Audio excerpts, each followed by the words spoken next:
we had all of these shorts, some of them beautifully done, and so Walt started packaging them together and making them feature length.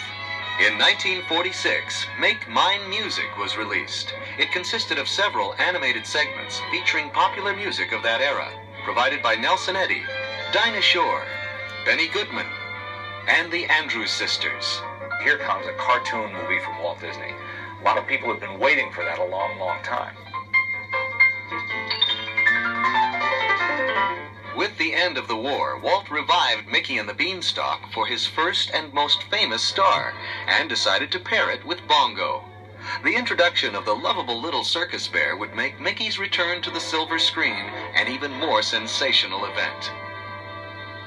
Since his debut, Mickey Mouse's voice had been provided by his creator, Walt Disney. He still speaks for me, and I still speak for him.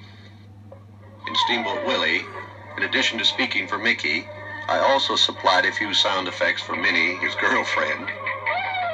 Here, in a recently discovered rare film clip, Walt Disney performs as Mickey Mouse with Billy Bletcher in a recording session for Mr. Mouse Takes a Trip. Oh, it's you, huh? Yeah, it's me, I guess. All alone, without your dog. Yeah, all alone. You know, I used to have a little cat once, and when it was left all alone, it'd cry, meow. Walt had recorded Mickey's voice for Mickey and the Beanstalk in the spring and summer of 1941. This film would be the last time that Walt would regularly provide Mickey's voice. Jiminy Cricket, the popular supporting character from Pinocchio, was recruited to set the lighthearted tone for fun and fancy-free. Jay Cricket. You could call me Jiminy. Oops. Sorry. And if there was ever a happy-go-lucky cricket, it's Jiminy. And because the theme of our show is on the lighter side, we're going to let him be our guide and narrator.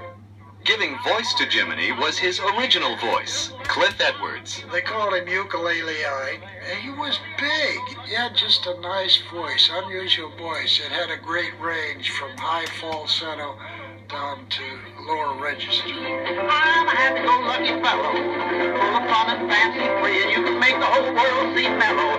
Take it in your stride like me. Don't cross a bridge or peep around the corner until you're there. Just learn to smile, and in a while you find trouble is a bubble of air. Get a happy-go-lucky feeling. Keep it and I guarantee that you find you'll wind up living in the sun, full of fun and fancy-free. This sprightly song, I'm a Happy-Go-Lucky Fellow, which opens Fun and Fancy-Free, had actually been written for, but dropped from Pinocchio nearly a decade earlier. I have to say a word about Billy Gilbert, who does the voice of Willie the Giant. I can change myself into the darndest things. Delightful guy whose shtick was a comic sneeze. Because he was so well known for this sneezing routine, when they auditioned voices for Snow White and the Seven Dwarfs, he was the obvious choice to do the voice of Sneezy. You're sneezy. When they recorded the voice of Willie for Mickey and the Beanstalk, they thought of him again. What follows, presented publicly for the first time, is Billy Gilbert's original test recording for the role of Willie the Giant. That's it. But look, I want to be a Easter bunny with pink ears, pink eyes, pink feet, and a pink,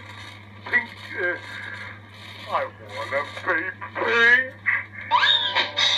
You sure you don't want a pink bunny? A human host was chosen to tell the story of Mickey and the Beanstalk, ventriloquist Edgar Bergen. Edgar Bergen? Never heard of him. Edgar Bergen, who is best known today for being Candace Bergen's father, was at that time a hugely popular star of radio, who had also been in a number of movies. And he achieved the incredible feat of becoming a star in radio as a ventriloquist. And Charlie and Mortimer seemed as real as any characters that anyone else could have brought to life. You just wanted someone to sing him to sleep. Well, why didn't he turn on the radio? Well, they didn't have radios in those days. Yeah, that's why they called it Happy Valley. Bergen and Walt Disney were longtime friends. Walt had even featured Bergen's Charlie McCarthy in several short cartoons. What a beautiful sunrise. Is that your nose? In 1950, Bergen would also be a guest on Disney's very first television program. Mr. Bergen, is there anything you would like to see in the magic mirror? Co-starring in the live-action segments was child actor Luana Patton. Walt was also starting to build a kind of a repertory company as he moved into live action. And the first young stars he had were Bobby Driscoll and Luana Patton, who he had found for Song of the South. Telling the story of Bongo was Dinah Shore. Oh, a musical story sung by Dinah Shore. Well, what are we waiting for? Dinah Shore was a very popular singer at the time, had hit records, and also was featured on her own weekly radio show, soon to be a television show. So having her name as the singer-narrator of Bongo was a real asset to the film. This is still the place for a fella like me. Just lazy and loafing and fancy-free. Fun and Fancy-Free premiered on September 27, 1947. Package films like Fun and Fancy-Free kept the Disney magic alive in the eyes of movie audiences. And with these films, the Disney studio built up its creative strength to produce a whole new series of feature animation successes. For war-weary audiences, Fun and Fancy-Free was a refreshing tonic, a tuneful and carefree jaunt with friendly and familiar characters, under the guiding hand of favorite storyteller Walt Disney. The same holds true today. It's just an entertaining film that's really well done. That you find you wind up living in the sun, full of fun and fancy free.